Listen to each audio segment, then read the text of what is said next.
Dude, what is with that trophy? Oh, you mean this trophy? That is Cass? the biggest trophy I've ever seen. But that's a multi-use thing. Oh yeah. Are you a big There's game a hunter? lot of things you could do with that trophy. During quarantine, I won a poker tournament from my couch, and I won this trophy. And we're setting up a way for you guys to come play poker with us. So if you want to hear more about that, go to the audio version of this podcast, and we'll tell you all about how you could play poker with me and Kasim. Yeah, find out why they call me Aces Garaiba. So I have a little story. Oh, God. So my friend goes out to eat with his wife and his little son. They go to a pizza place. They see that the guy who's making the pizza is not wearing a mask, and my friend doesn't really care, but his wife is like, "Hey, like, can you put a mask on when you make my son's pizza, please?" Where is this? In New York, Okay. in New York City. So the guy's like, "Yeah, no problem." Puts a mask on, makes a pizza, makes them their food. They eat their food, and then like at the end, they had a bunch of, it was like spaghetti and meat sauce. So they take the spaghetti and meat sauce, they give it to the guy, they're like, "Hey, can you wrap this up for us to go?" No problem. Wrap it up. Next day, they give it to their son for dinner. And he's eating it, and they look over, they reheated it, he's eating it, they look over, and all of a sudden, like, he's chewing on something. He's 2 years old, by the way, but he's like 3 foot something. He's huge. Because my friend is huge. It's part of the story, but he's eating it, and all of a sudden, they're like, "What is that?" And he's chewing on a rubber glove. Like, there was a full rubber glove in the food. In the sketty. Yeah, and the spaghetti with meat sauce. So Clearly, like underneath it, that they didn't see it. yeah, but it was like red, like the sauce. So it kind of looked like cheese over it. So they like thought there was cheese. I have a picture of it. I'll show the picture. I'll give you the picture. Woof. So my friend, who it's Corona, we're all a little crazy, but he's always a little crazy. He just picks up the tin and walks out the front door. Oh, shoot. Yeah. So the place, he's a couple blocks away from this establishment. And he's like, I am walking these blocks and I'm fired up. Like, I'm just, on top of everything with Corona and New York City is a mess and this. He's like, now it's my son, and he thinks it was on purpose because they were like, "Hey, could you put a mask on while you make the pizza?" Yeah. So he's like, "Oh, they did this intentionally." So he goes in, he throws like the tin with the food and the glove on the counter, and he's like, "The fuck is this?" Like, he's like, "Let me speak to the manager who he knows," right? Let's say the guy's name is John. He's like, "Let me speak to John." They're like, "Oh, John's not here." So he starts freaking out. He starts yelling. He starts saying things. And now he's like, guys start coming out of the back. They have delivery guys and workers and whatever. He's like, "No, it's 4, 5, 6. So he's yelling and things are starting to get heated. And he's like, "Where's the guy who was my waiter? Like, I want to talk to him." Looking for him. Can't find it. Finally, he looks in the kitchen and he could see the guy who was his waiter is like hiding in the kitchen. So he starts storming in to the kitchen to go after this guy. Now all the other delivery guys are like pulling him back. Other waiters are holding him back. He starts whatever. And somebody took a swing. He starts taking swings. Full on brawl. Wow. Yeah, they're like fighting, whatever. There's like a side exit, right? What happened also in the middle of this is he looks back at the counter and they had taken the glove, like the rubber glove away to be like, what? Like no evidence, It's a reverse OJ, dude. They didn't plant the glove, they removed it. Yeah, I said this exact shit to him on the phone. So he sneaks out he goes out the side door. There's like, he might have knocked someone out. I don't know. I don't know what I should say on here, what I shouldn't. But, there's full on fight. Goes outside. Now there's outdoor dining. He starts taking the chairs and like throwing them at these guys. They're full on fighting, yelling, screaming. Finally, he sees that it's getting a little hectic and people are like, "We're going to call the cops," or whatever. So he's like, "All right, I'm going to get out of there." He goes to walk by the front of the store and just in one last like crazy thing, he picked up a chair from the outdoor dining and threw it at the store. And he's like, the whole front just shattered, like of the entire store. Nice. So now he's like, well, I know the first thing I got to do, which is I got to just walk, right? I can't run away. No, he's like, I can't start running because then everybody's like, that's the way he's that way. So he just starts walking. He walks past like 2 bars, people are outdoor dining. They're kind of like, something went on. It's kind of crazy, but what's really going on? He says he turns a corner, sprints, like full on run, goes home. But also he's like, he doesn't really feel like he's totally in the wrong. He's just like, it was crazy and whatever. So he gets back to his place and his wife's like, what happened? And Oh, they gave he's me like, my money back? yep, exactly. He's like, oh no, they apologized and they said it'll never happen again, whatever. Wow. So the next day, she has to walk by the restaurant to take her kid to school, and she just sees the restaurant is demolished, Yeah. like outside. Oh man, I don't know what happened. Yeah, there's So what she did? She call him. And She be was like, "What is it?" He's like, "Oh, something must it's." So I hope she doesn't political listen climate. to this podcast. Well, We've never been more divided as a nation, and so I'm probably one of those protester guys. Look, yeah. Wow, that turns me was on. very wrong for him for the glove to be in there. Like that's especially it's for a kid. Like anyone, that's fucked up. Come on, wear a mask. Like you have to be mindful of people's fear right now. Especially while making food. Yes. Yeah. But But this I guy don't is a agree. hothead. I don't agree with shattering the storefront. The second he walks out with that sketty in his hand out of his house, it's not going to end well. But the shattering of a storefront, like I think of the old man that probably owns that place, and like that's so hard. Yeah. He's so happy to be open again. But there also was like it's a long story and he only told it to me once, but there was when he walked in, like they were giving him shit about it. Yeah. Oh, what do you mean? Like, you don't know what you're talking, like you're crazy, like that's not blah blah blah. And they're like, what? Like you weren't in here today? And he's like, yesterday, and there was just it wasn't like, oh my God, we're so sorry. Right. What happened to you and your son? And he just So they didn't help him calm down in any way. Yeah, no. Well, he what's was, the move? A Yelp review? Like, what are you supposed to do? You got to go in there and confront it. Yeah, you have. Listen, he's like, do you think I was wrong? I was like, no. Like, I don't think, like maybe the last, but last part but it's also was like, wrong. you're also one dude. Once 6 dudes start going on you, Right. if you decide, hey, I want to turn this into like a fight, then Yeah, as a guy who has anger issues, they used to be much worse. I know that when he's walking out of his house with that sketty, there's a part of him that knows this could get out of control, and I'm walking into a situation that I'm gonna regret later. But like, it's really hard to stop yourself because you feel like you need justice, and that sense of justice is what's fueling you to continue to go. If I don't get justice, I'm getting justice. If I don't get it, if I walk into that store and they don't apologize, I'm not getting my justice. I'm going to go to the back in the kitchen. I'm going to get justice from my waiter. Oh, my waiter's swinging at me. That's not justice. I'm going to walk out into the outdoor dining. I'm going to pick up some chairs. That's going to be my justice. And then still, once he hits that window, maybe he feels like, I got justice by completely destroying the place. But it is a slippery slope with that stuff, and it is not something that is healthy. And I'm sure the people that work there could have like, oh yeah, dude, yeah, sorry, like that was probably just lie to the guy and just say it was an accident, own up to it. But everyone's so prideful, no one wants to apologize for anything.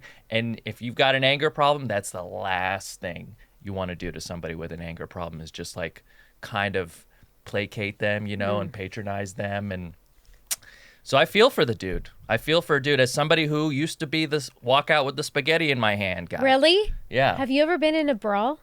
I've gotten beaten up. yeah. Yeah. But to my You've gotten I've always beaten been the guy up? who runs my mouth.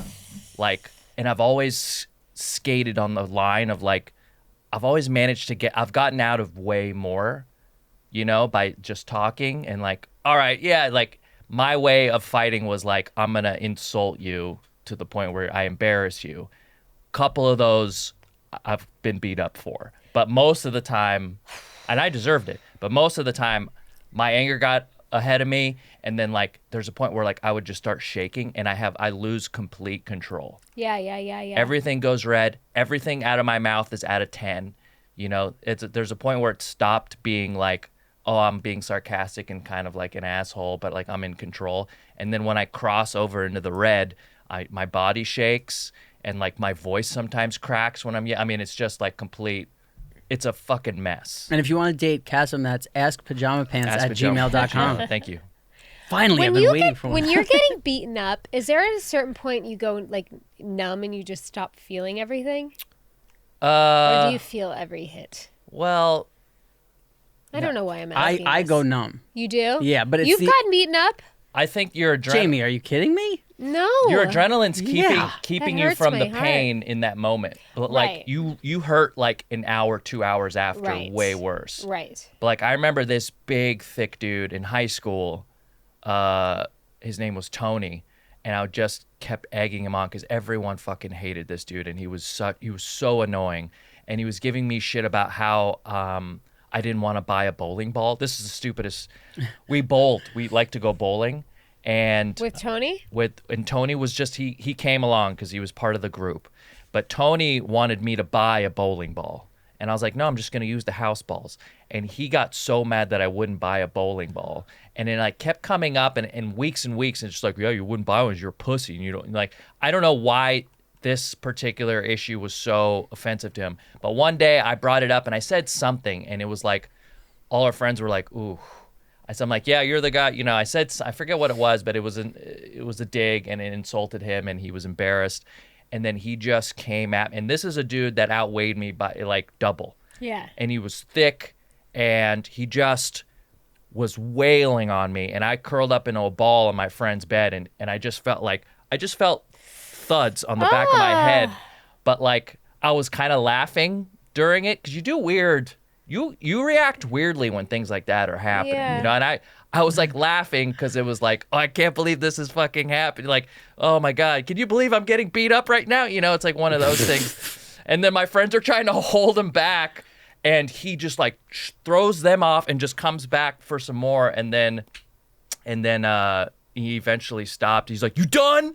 Are you done? You know, and then like, I was like, no, like one of those, you know, I kept going and egging him on because my pride was getting in the way. And then I finally like, all right, dude, God damn it, dude, fine. And then then he finally left. And then you have the job of like, with your friends, like, what do you do after that? You know, you kind of want to cry, but you're not going to. So you're just like, kind of like, yeah. And we were playing Tony Hawk. So like, yeah, go ahead. I think it's your turn, you know? And then and then my head started to just pound. And I was like, yeah, I'm gonna get some ice, you know? And then I was like, I think I gotta go. You know, I went home and I just like nursed my wounds. And that's just one of many times. See, This kills me. there might be something about like they call them like the fighting Irish and thing. Like I think that Irish people, when they get into fights, a lot of them anyway, like don't feel the pain. Like I can tell you, I've been in, you know, not a ton of one-on-one fights, but I've been in a lot of like every shit's going down. Like, you know, everything's going down. Everyone's fighting this. And then there was one time where I was dancing with a girl at a club, and the next thing I know, I woke up on the floor, and everybody was like around, like they thought I was like dead or some shit. And everybody was like around me and this, and I had no idea like what happened. And all of my friends had rushed from the front because they were in the front. I was in the back dancing with a girl, and they rushed because they heard what happened. And somebody like told my friends, like, yo, Rob in the back. And they came running this way. The other guys were this way. They're like beefing in the middle. And I wake up, I'm like, I have no idea what's going on. Like, I don't know this whole thing. All this whole beef is about me, like whatever. So I'm underage at the time. The owner's like, yo, we got to go downstairs. You know who it was. He's like, come on, we got to go downstairs. Takes me downstairs, and I'm drinking downstairs. I don't feel a fucking thing. And they're like, dude, you got knocked the fuck out. Like, I'm bleeding. My face is bleeding. I didn't feel a thing. But I've been in fights, like one-on-one fights, where afterwards your hand is like, you feel like your hand's broken, you know? Like, that's real pain. So but what happened? Somebody came and punched you? I was dancing with like some His girl girlfriend or something? Yeah, like somebody's girl, some girl that like was a girl or some girl he wanted or whatever. And I never even like I just kept getting drunk and didn't really care about whatever, you know? And, but yeah, in one-on-one fights I've had where afterwards you're like you took however many punches, you don't even know, but you're like, man, my hand is killing me. Like, I think my hand is broken, you know? But as far as like getting, like I've been punched, kicked, all that, and I never really afterwards was like, but I've never been like UFC beat up where like my face was mauled, but I just, every time I've ever been beat up, like I've never been like, ow, my head or my face or my ribs or any of that. Yeah. It's always been I've been beat. I've never like really engaged in a fight, like where we stand, we square up and like, all right, It's gonna go. it's always been, I say something, I go too far, and then I get hit. That's Right. always kind of how it's been. There was one time I made, I had a friend, his name's Mike. He's big, black, one of the biggest dudes I knew, built like Terrell Owens, just like a tall, thick. He trained in UFC, or he wanted to be a UFC fighter, and he trained in MMA. And we lived together, and we would throw house parties all the time. And it was like me and like a bunch of guys. We all worked in retail together, so we had like the popular house, right? I lived with all these cool guys, and we would throw these ragers, and we would pass out flyers to these ragers. And one of our roommates, he would charge a cover for people to come in, and there was a line for people to come in, and he would make $2,000-$3,000. Wow. And then we'd be like, hey, do we get any of that? He's like, no, we got to clean the carpets. We got to cover that for the carpets and the alcohol, So we never saw a dime. It was so fun. And he would get his friends with real nice cars to park in the driveway, They're like it was a club or something. Yeah. So It's well thought out. during one of these parties, I see somebody from high school that I was an enemy of. The last time I saw this guy, it was 3 or 4 years ago, and we got in one of those verbal sparring matches, and I spit in the dude's face. Oh, Nice. What a Not move. the only time I've ever done that. I don't want to be called a spitter, but I did it in this case. I don't know why. I just did it. And this kid was taller than me, but very skinny. We're both very skinny people, but he was taller, and we're both pussies, so nothing ever came of it, in high school. This guy shows up years later at one of these house parties. He's put on another 60, 70 pounds of pure muscle. He had to have... 70 pounds of muscle. Dude, he was huge. He looked like my friend Mike, the big guy. Right. And imagine somebody like me, but like who looks like a bodybuilder. It was clear that he was on like, some sort of, maybe it was all natural, but he Assistance. looked, yes. And he spots me in this party, and he comes up to me. Oh. And he grabs my nuts and he says, I see you're still a pussy, while he's holding my sack, and probably a little dick in there. And yeah, a little dick. And I go, oh. And I said his name. I'm like, oh, whoa. I'm like, yeah, like, this is my party, right? He's like, I don't fucking care. And I was one of these guys. I was like, okay. And I was like, all right. And then I turned around and I find Mike, because this is part of the reason why it's great being friends with Mike. And I go, Mike, this guy just bumped into me and grabbed my nuts and called me a pussy. He's like, who? Because he was all about, dude. He loved a fight, but he also loved like protecting a friend.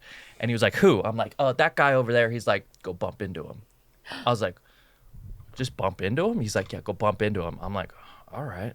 So I walk over and I go, hey. I go, hey, you got a problem? And then as soon as turns around and goes, like, he's about to, like, Mike comes out and just pushes him across this party. He flies 10 feet. Mike grabs him off the ground, literally picks him up and throws him out into the backyard. And then from there, Mike just starts beating the shit out of him. And then he gets up and just runs for his life out of the backyard, through the side gate, out the front, and down the street, just running for his life. And I was like, yeah, that's what you do when you disrespect me. That's what happens. And it was one of those moments where I was like, ah, man, I wish I could just be the guy to beat people up. But I was like so grateful to have Mike there. But it was one of those times where I could have really been beaten up again, and through the the goodwill of a friend who had also big anger issues. Yeah. We came out on top. Made a few grand that night that I never saw any of. I see the instinct or the like male urge in my kids to fight, like just to solve things physically. You know what I mean? Like somebody takes something and they're just like, no thought. Like, Jack will just literally clock Bo anywhere that he can come in contact with. By the way, he'll clock Cutter. He doesn't give a shit. Like, see, Bo will just like walk by Jack and just shove him for no reason. And I don't get it. Once every Sunday, it's guaranteed something's going to happen. Once? Yeah. Well, when we're there, you know? Yeah, well, if Bo comes out of his like video game hole, then yes. See, I remember... Like, there had been things like fights and things, but I remember my first, like, planned fight. I was, like, 13 or 14. Oh, it was full on. So... I got a story after this. My friends, okay. My friends, like, yo, let's go. Like, I'm seeing this girl, I think, who's over at this school. And it was, like, 2 blocks from our school. And I'm like, all right.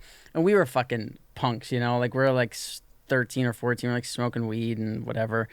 And we walk over. So I think it might have been like we had a half day and then like we were going to go to their school when they got let out. So we went into the park in between. We're like, might have a few beers. We're smoking weed. And then we walked to their school to see the girl. He might have even just been seeing a friend. And we roll up to the school and now they're letting out. And we were like, you know, Wagner before I went there was like a tougher school. By the time I went there, it wasn't too bad. But it was still like a New York City public school. And there were fights and, you know, a few crazy dudes for sure. But like there were, you know, 10 of us or something outside of their school and the whole school comes out. And I just remember like somebody said something and I'm like every fucking kid in this school is a pussy. Like, you know, like just we're just talking shit and you know, being whatever. And that night I got an instant message on AOL. Nice. And it was like, you said every kid in my school is a pussy? And I'm like, yup. And he's like, all right, well, let's fight. I was like, okay, tomorrow, 3 o'clock, like the whole thing. Yeah. We were meeting on 78th Street and 2nd Avenue. And this is a blind fight. Like, you didn't know who this person was? I think my friend knew who he was. And my friend's like, oh, it's this kid. And maybe I saw him before, but I didn't know him. Yeah. Like, so we're like, okay, yeah. So now. How old are you? 13? 13 or 14, maybe 14. A grown man. So now I'm calling up my boys, and I'm like, yo, this... Yeah. So he says he's coming with his whole school. He's like, oh, we're a bunch of pussies. You'll see when I get there. I'm coming with my school, and we're going to fuck... I'm like, yo, let's go. So I start telling kids in Wagner, yo, like, there's going to be fucking beef tomorrow. Like, when I get to school that day, I'm like, yo, there's going to be fucking beef, blah, blah. This kid I know calls kids from fucking Brooklyn. Like, people are coming through, yeah. So, Call in the cavalry. yeah, so now it's 3 o'clock, and I have, like, I knew, like, the crazier kids, but I also had friends who were, like, you know, just, not nerds, but, like, just chill, like, wouldn't really be in fight. Yo, they were ready to go, dude, you're gonna fucking kill him, bro. Like, you know, like, yelling. Well, at this point, your school's reputation's on the line. And now there's, like, 30 kids from I don't know where who were older kids who came to, like, be part of this. Now there's, like, 120 kids from my school. Are outside. We're on 78th and 2nd. And you're at the front? We're just like, you know, they're literally, it's like people are you like at the front behind though? my back. Oh like, my yeah, we got God. this. So now one of the kids who came to like be our backup or whatever starts fighting with another kid from my school. They have a full on fight. Like fist fight. They're on civil war? Yeah. Oh, no. In the street fighting, like hitting it crazy. Now all of a sudden some kid's like, yo, it's him, right? Let's say his name is, I don't want to say his name. Let's say he's like, oh, it's Scotty. So we fucking turn around. Like, I'm ready for a whole school coming. He's with like 6 kids. And I'm like, oh no. So I feel so fucking like, I'm like, what is it? Like, this isn't even a thing now. So now they're like, just one-on-one. Like, blah, blah, blah. So he comes up. I know exactly where we were. We're on the corner of 78th Street and 2nd Avenue. And he fucking, like, comes up and he kind of hits me on the arm, and that was it. It was just like, bing, bing, bing, bing, like full-on fight. And I just remember, like, seeing this one girl who I was friends with who was so calm and chill. She's like, fucking kill him! Like, screaming, yelling, and I'm just, we're fighting. And it was maybe, like, 45 seconds, you know, that's a long time. Of fighting. Yes. And then there's such a circle around us of kids from our school. And now that fight is, like, just finishing up. We're fighting, and some dude, you know, like the Lance Armstrong bike uniform with like the pointed helmet and the I spandex. Just walked past a bunch of them right now. That dude rolls up and he's like, "Are you guys fucking crazy?" Like, and he's like separating the 2 of us. He's holding us back. So now other adults get involved. Some like old lady gets involved, and people are holding back. Now I went from like, man, I'm ready to fight. Then I saw all these emotions, and now I'm like, I'm ready to go. Like you're just ready because I was winning for sure. Yeah. And I was like, yeah, you want to fucking go? And the kid was like, now all the bigger kids from my school are like screaming at him, yelling. The 6 kids from his school are not excited at all. And this kid, I don't want to say his name either, but he comes up to me. He goes, bring him to the schoolyard and we'll kill him.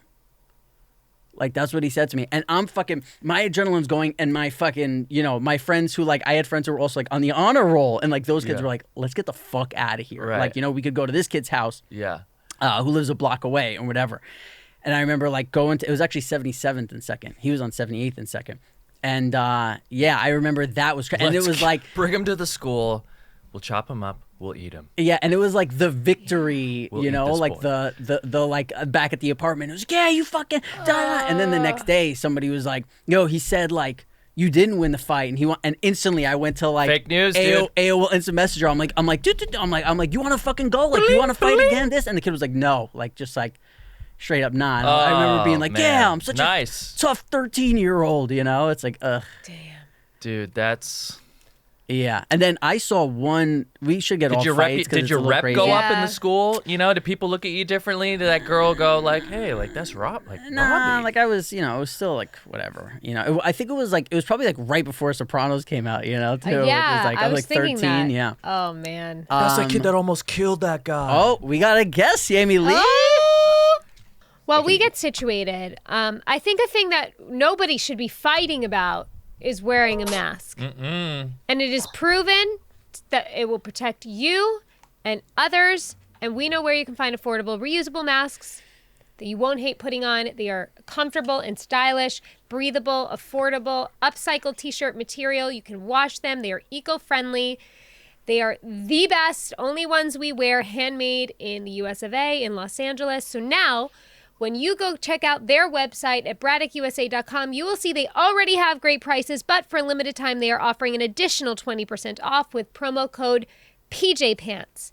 Again, that's 20% off your entire order. Look at this for fall. Come on, you want to rock this at Thanksgiving.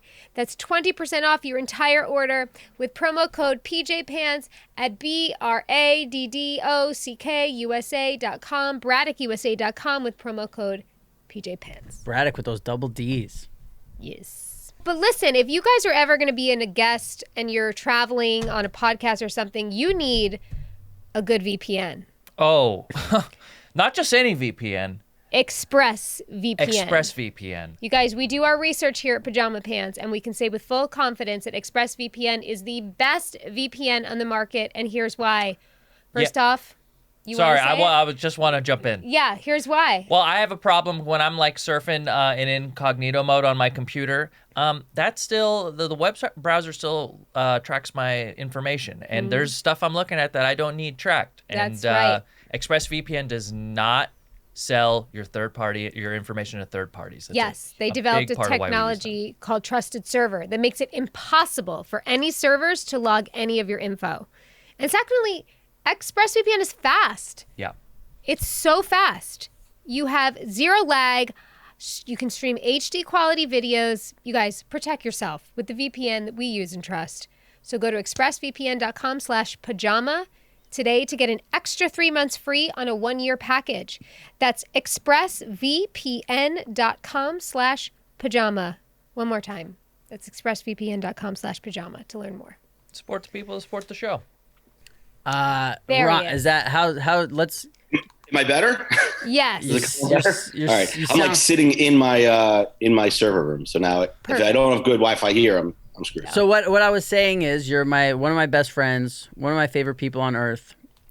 Some of the best memories in my life are with you, for sure. Like hands down. And but professionally, I don't really know how to introduce you well. Cassim asked me who you are. I said I know you're a publicist to the stars. You're a publicist for A-Rod and Jay-Z, but I don't know. We don't really talk about work, so I don't know what else. Who else? Well, so as I was trying to say before the shoddy internet kicked in, yeah, I mean, with you and Jamie, we never really talked business, which has always been, to me, that's like the greatest part, right? Because it was never about business with us. It was about life and experiences, and that's what really defines our friendship, both of ours. So, Kasim, you'll just have to come with us on one of these adventures that we do after this COVID situation. I get very jealous when Rob talks about his best friends, but so far everyone I've met has been A+. So I would love to come on an adventure with you. I'm like B+, but I try and bring up the game a little. Modesty, I'm a big fan of it. Yep. Yeah. So my company's Burke Communications. I started like 22 years ago.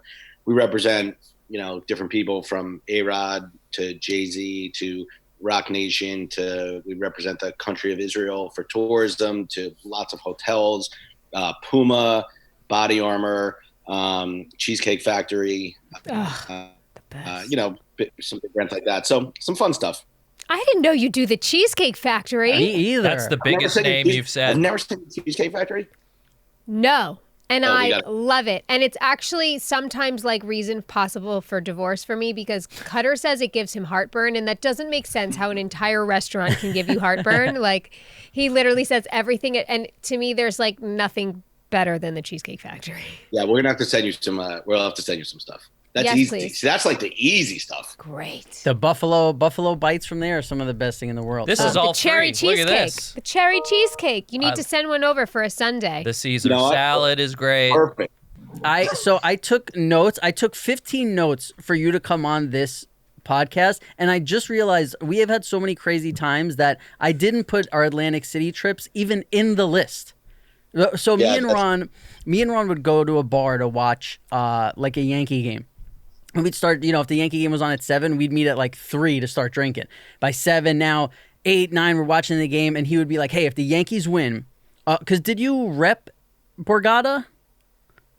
No, we just like to go there and gamble a lot. So he's like, I could get a limo to come pick us up. He's like, if the Yankees win, we'll get in the limo. And I'm like, yeah. Like we're all drunk, not even thinking about it. No clothes, no nothing. And then the Yankees would win, and we would just get in the limo, no plan. We'd arrive at Atlantic City at like 1 a.m. on like a Monday or a Wednesday or whatever, and be drinking. And it was like such a great idea. And then all of a sudden it's 4 a.m. and we're like, dude, we're in Atlantic City. Yeah. We're like 3 hours away. We have no clothes, no nothing. It just not. But amazing. It was not ideal. When you look back on it, it's like. It's actually amazing we survived. I don't know. I don't know. And then do you remember the real difference was that you, Rob, the real difference was that, we would be there for like 8 or 10 hours. I would go to sleep. I would then have to come back down and get you to leave. And you just didn't sleep. That to me was always the thing. And you were so super sharp. It was like, you're ready to roll. Like, even like on a regular Saturday night, it'd be like, hey, let's meet at Brother Jimmy's for some football the next day. You'd walk in your same clothes. And maybe it was because you went to someone's house, but most likely it was because you were just out. Yeah. I just hadn't stopped. There was one time where we were at Borgata where I had to tell you, hey, you have to come down and tell them not to kick me out. Remember? Yeah. He came down. He's like, I know the owner. Like, let him back in. That was one of those times. I was sleeping. It was like 6 a.m. We got there at like 2. I played like 2 hours of cards, and I was ready to. I was done, and Rob was ready to roll. And he literally knocked on my door. He's like, "Oh, they're gonna throw me out. You got to call someone." I'm like, "Oh fuck! All right, let's call somebody." Unreal, man. But that's also happened in St. Martin. I think there was a time in St. Martin. James, I don't think you were on this trip with us in this one. We were on a trip in St. Martin. I think like Joey and Lance and all those guys were there, and Rob is playing. Rob plays poker, as everybody knows, and Rob was playing poker, and I play blackjack, and I play blackjack the way he plays poker. Like I'm all in, similar to the way Jamie used to play. I don't know if you still play like that, but the way you did play, I don't know how I play anymore. She plays Roblox like that now. You know it exactly. So we were in the casino in St. Martin, and I was up like 50,000, and John Vilma at the time was playing for the Jets, was up like 50,000, and DJ Williams was there with us, who played for the Broncos, and he was up like 25,000. And I don't know, I kept like winning the money, giving it to Rob. I'm like, yo, go cash this in for me because I don't want to lose it. And Rob would go to the window and he'd cash it. So he's got like 20 in his pocket, and I give him like 20 more, and he goes to the window. They're like, we don't have any more money.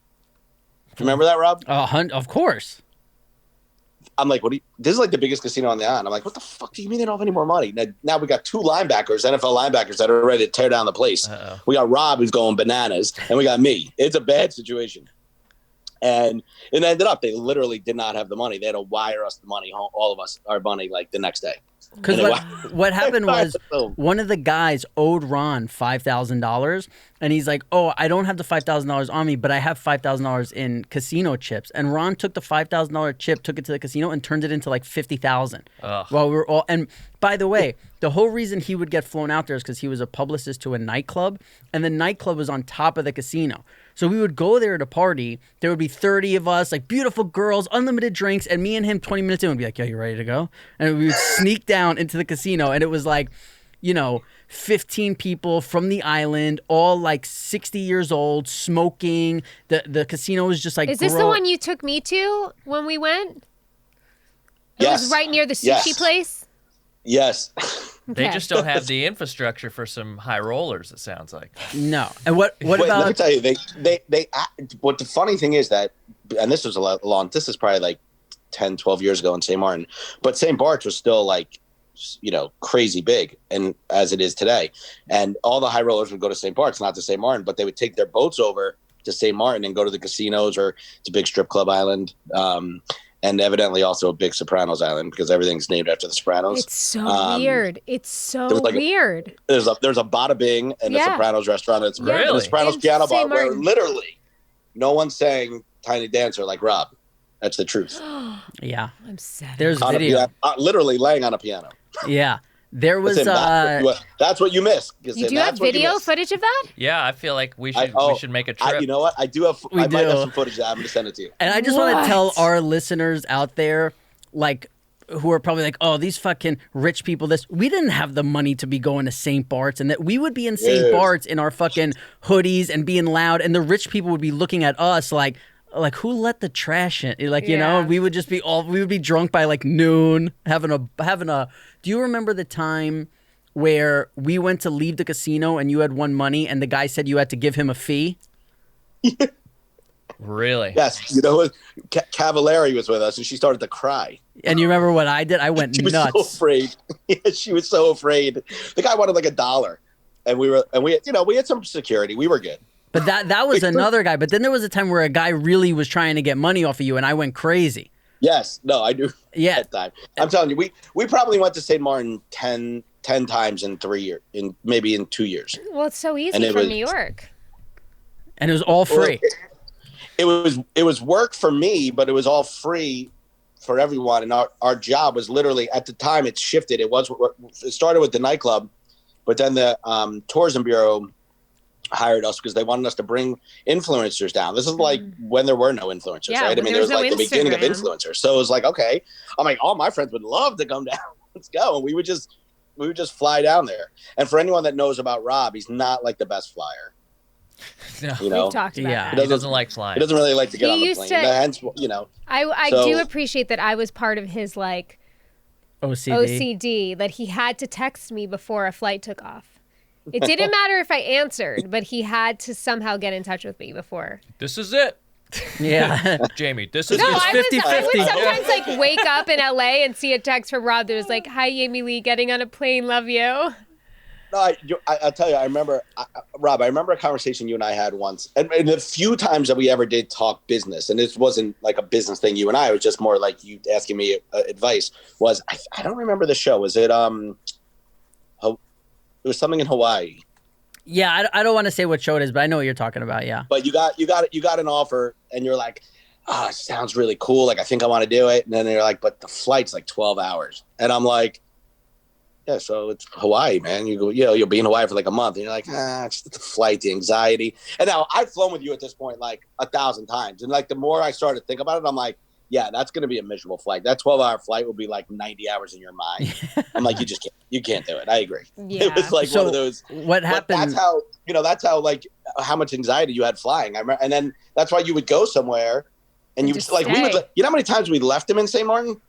Yeah, well, in Puerto Rico too. You'd leave me in Puerto Rico. Yeah.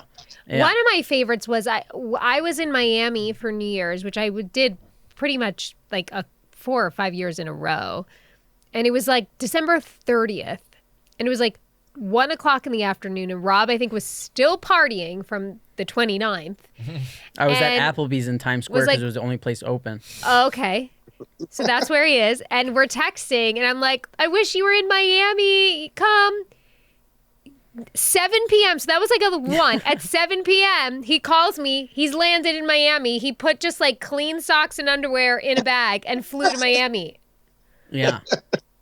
And I remember my friend picked me up at the airport, and I needed to drink so bad because I was just like hurting from the whole thing that we stopped at a strip club between Miami and Fort Lauderdale. That's right. And I took like 15 shots, got in the car, and then went to meet Jamie at wherever it was. I would die. Then, I would literally die. Yeah. And I was just like, hey, I was hanging. I was like, just cigarette. I was like attached to, it was like I had 11 fingers. It's like, that picture I showed you that I pulled up that's from that trip. Yeah. Listen, it was a cigarette and a bottle of Patron and a straw. You were good. Always. Yeah. You were good. Constantly. Wow. Now when I think about it, now I just need to rewrite my bio. Now I'm just like a travel agent. Yeah. Yeah. Like, this sucks. There was one time where I went on a trip. I wish you were here, dude. You'd fit in perfectly in this room, by the way. You already do over Zoom, but here it would be so good. I wish I was there. Oh, too. you miss your bud. I do miss Ron. There was one time where we were going on a flight, and I was feeling like shit. I don't know if I was hungover or whatever, and I took like maybe 3 milligrams of Xanax before the flight, which I definitely shouldn't have. And I'm just like, I'm outside the... Is that a lot? Well, for me, I mean, for like a guy who's taken like... For most people, if you take 3 milligrams of Xanax, you're falling. It's like a bar and a half. I took a quarter of a bar and fell asleep in a bar. Right. So... Wait, so think about this one. Yeah. Yeah, so now I get it. Okay. I walk up to... And we would never check bags. There was only carry-ons allowed. Like, Yes. it was like, only carry-ons, only carry-ons. So we would show up at the gate to the flight, and there would be 20 of our friends there because we'd all get on the same flight and everything. So I roll up to the gate, and Ron's like, what? He's like, what, you check bags? He's like, we never check bags. I'm like, no. He's like, you didn't bring any luggage? I was like, oh my God. Like, where's my luggage? So now I have no idea where my luggage is. I turn around, I start like retracing my steps. I'm walking over there. I go to like the place where I got like a, water or whatever. Then I look and I go to where like the conveyor belt for the security is, and the guy looks at me. He's like, "Oh, it's definitely him." Like, because you can tell I'm just like all out of it. And he's like, "Oh shit!" He's like, "You're from Sopranos yet?" Now I know our flight's leaving in like 5 minutes. He's like, "Yo," he starts calling people over. He's like, "Yo, come here, yo." We're taking pictures, everything. I'm like, "Yo, do you have my bags?" He's like, "Yeah, don't worry. Like, we got your bags. Like, they're over there." I guess like they have to do something when bags get left there. Like they have to check them or whatever. And these guys are talking to me forever. I'm so zannied out. And I'm like, dude, my flight's leaving. Like, I'm trying to tell this guy. It was just... and then I come back with my bags, and there's 20 people. We're like, we're just starting the trip. You know what's funny, too, is, like, people think, like, the best party you've ever been to in your whole life, they think, like, oh, it's celebrities and this, and, like, tuxedos probably in this. The best party maybe I ever went to in my life was we went down to Puerto Rico. There was no celebrities at the party, including myself. And there were like 40 of us by the pool, and they brought out like garbage cans just full of ice and beer and bottles and everything. And we partied from like the time the pool opened until when the sun went down. You remember Reach was DJing, Ron? Yeah. And our friend is DJing, and he puts on like a Biggie Smalls song at the end. He just like belly flops into the pool, and everybody's like splashing and drinking. It was probably the most fun I've ever had. And the next day I'm checking out, and our alcohol was completely free. Like everything was comped. We had all the bottles and everything. And I get my bill, and there's a bill for 104 beers. And I was like, what? So I'm like, how could this be right? And they're like, well, in the pool, there was like a swim up bar. And just from the swim up bar, I had 104 beers. But I was giving them like to people and stuff, but I was drinking from Ron's free alcohol too. And then only when I was in the pool, I would go to the bar, and they would give you 6 beers in a bucket. So I would probably have half of them every time and like give the other half away. And we would drink like a beer in one sip in the pool. And it was like, 80 degrees and porter. And that, to me, I still think in my head, it's like, that's one of the best parties I've ever been to. Now think about it. Today, Katzen would go and he'd have like a green juice. He'd sleep late. He'd have like he'd be super clean. Yeah. And we'd be the hungover drunk idiots. There would be like the calm music playing at the resort. I'd be like, "Isn't that kind of loud, guys? Like, can't they turn that down?" Excuse me, is there a quiet pool here? Yeah. Do you remember? I was thinking about this last night when we stopped the bus. So we would have a bus in St. Martin that would take us from the club and back, and we had to pee, and we stopped the bus at like by the airport, by the side of the road, and we crossed the street, and we're peeing in the side of the road, and our own friends on the bus started throwing empty bottles at us. Do you remember that? And we thought it was hilarious. That sounds like a Fatone thing. Yeah, like Yeah. I think about it now, and I'm like, sounds pretty dangerous. At the time, we Yeah. were laughing hysterically, peeing into bushes while bottles were just like whizzing by our heads. Yeah. Like, why is that fun? And by the way, like on a dark road with cars with no lights and like we were not smart. Danger. We were not smart. Well, what's the first place you're going to go when this is all over and done with? Well, And so can I Cutter's come? called me like 50 times. Where are we going? Yeah. Where are we going? Sure. I don't know. I'll just go. I'll take anywhere with like crystal blue water and a beach, and we could just. I mean, is as like a country? Don't we just need like a collective vacation and like just to take a deep breath and everyone get drunk for a night? I mean, It should be like a reverse quarantine where like all business shut down the way it did the first 2 weeks of quarantine, but just meaning like just take a breather, everybody. Yeah. Well, it's funny. Like right before this quarantine hit, right, Jamie, we were talking about going somewhere. Yeah. And taking the kids. We were either going to go to Bahamas or Mexico or somewhere, and then this thing hit, and then it's like a couple of weeks. You're like, okay, in a couple of weeks we're going. A couple of weeks we're going. And now you just feel like you're going nowhere. And it's but I think just put me on a beach anywhere with like I feel like I need to be in like that Snoop Dogg Corona commercial where he's just like on a beach and he's like got a shell phone. I just need that. Yeah. When you're like selling, like if somebody's thinking about going to Burke Communications and you have to sell them on, like, what do you say? What makes you different or better or? I guess it depends on the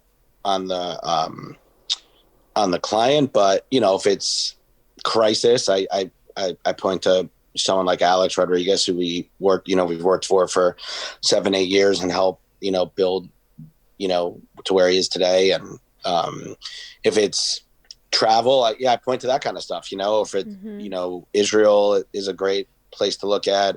What we did in St. Martin was pretty incredible, helping put it back on the map. And if it's, if it's just your day-to-day stuff, it's really our clients speak for themselves. I mean, like Puma, Cheesecake Factory, Body Armor, these are all awesome brands. Like, so I don't think we're better than anyone else or, different than anyone else. I think we just, we do our job and people have stayed with us for a long time. I mean, we launched, this is definitely one of the places where we all hung out for the first time. We launched Tao in New York and Vegas, and I was with them for 15 years, which was a lot of, so that was a testament to what we do as a PR company. But so, it depends on where we are. Now we're not with them anymore, but we were with them for a long time. And then you go down a stretch, right? People are like, oh, Tao's PR. And then all these restaurants would come to us. Yeah. Oh, you're, St. Martin's PR, and all these places would come to us. Oh, okay.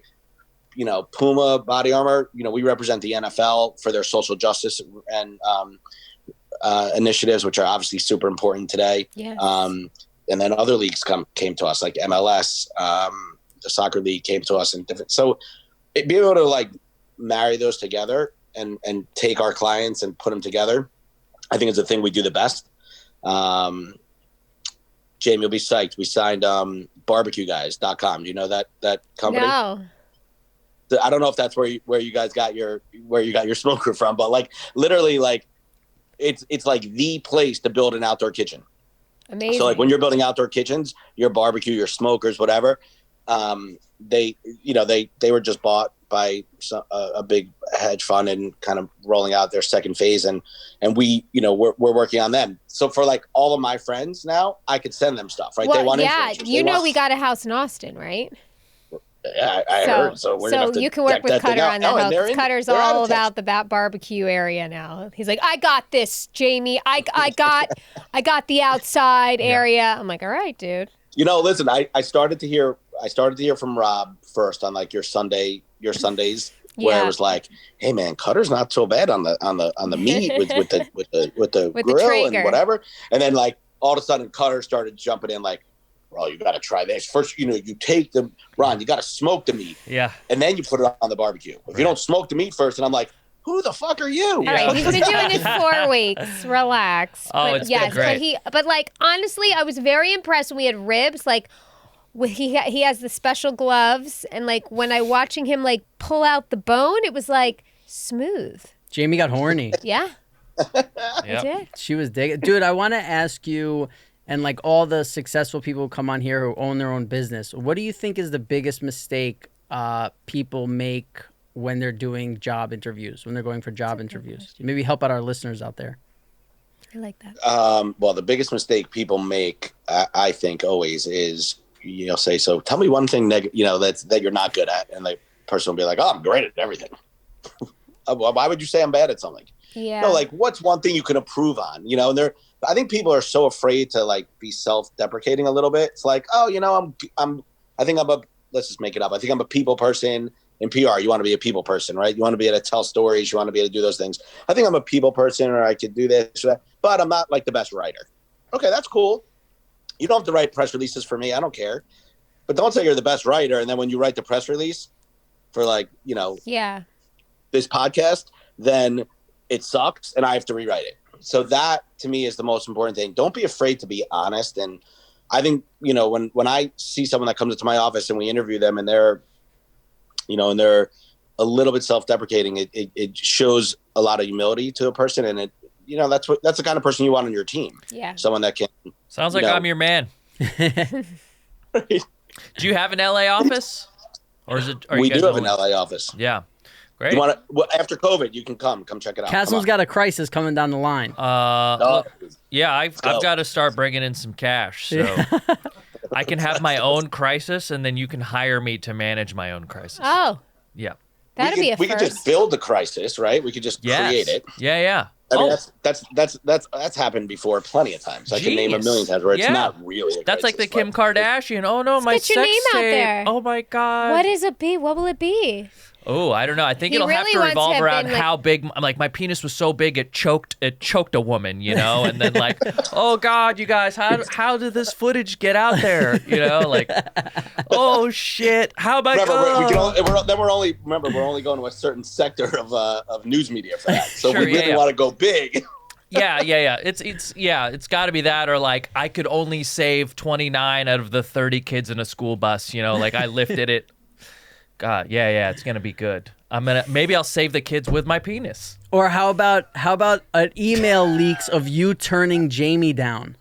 Yeah, yes. Yeah, right? Yeah. But that means I have to agree to this whole thing. No, you don't. I'll write it. You have to play. Ron. Play That's no where part Ron comes in.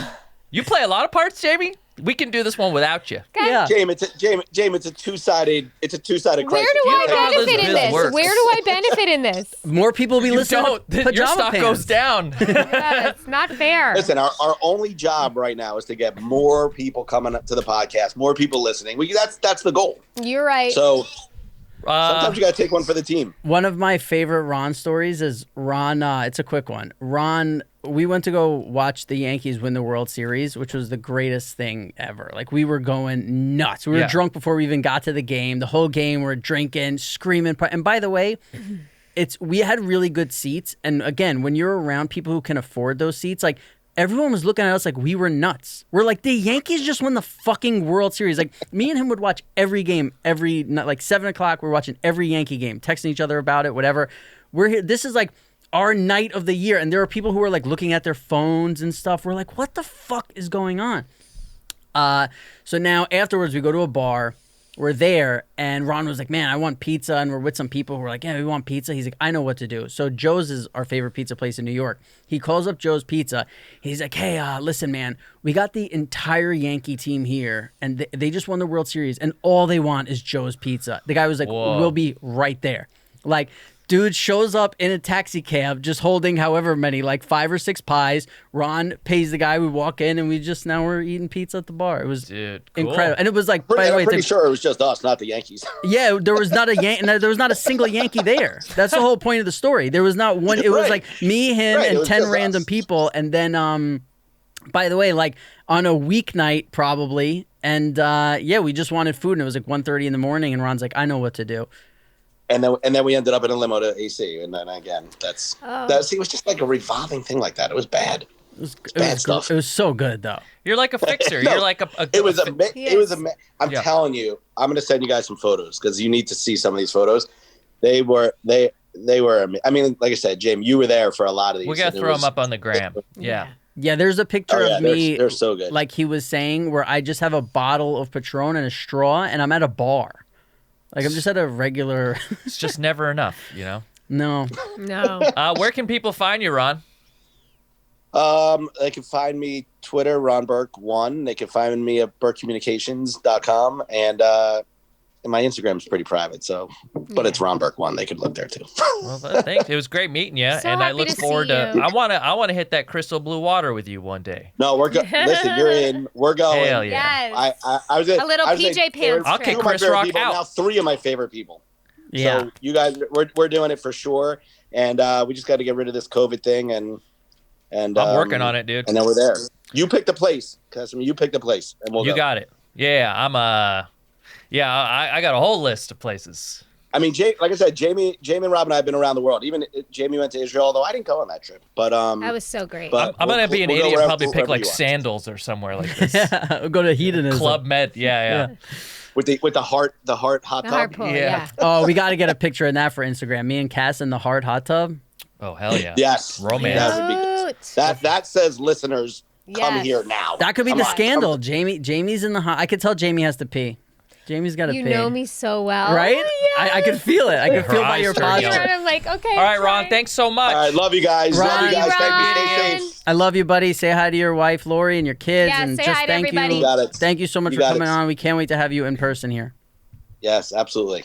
Love you guys. Love you, buddy. you. All right, so that's it for the episode, guys. And look, we're got on Instagram, Pajama Pants on Instagram. We're on Twitter, and then we have a subreddit that's growing day by day. r/Pajama Pants podcast. And yeah, that's it. I think you guys said it all, Yep. right? Yeah. Okay, see you in the next one. Bye.